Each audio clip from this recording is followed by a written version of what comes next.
In treno e in autobus con un unico abbonamento. Anche nella Marca parte il progetto Unica Veneto, che ha l'obiettivo di fornire ai passeggeri un'unica carta per tutti i mezzi pubblici.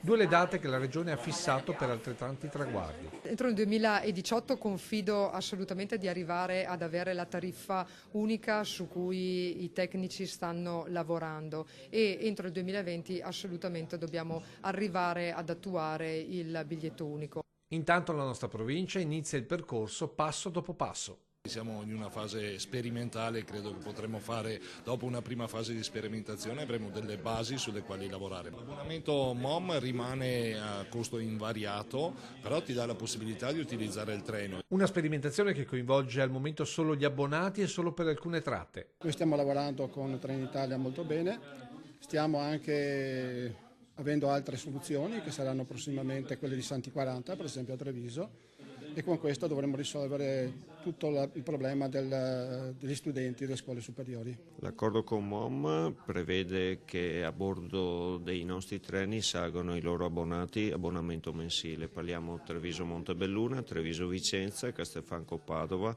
un bacino fortemente urbanizzato, fortemente abitato. E sperimentazione nella sperimentazione, Castelfranco si avvia ad essere la prima città della Marca con una stazione intermodale. A Castelfranco stiamo lavorando da tempo, ma troverà la sua realizzazione quest'anno il nuovo deposito degli autobus e la nuova stazione degli autobus.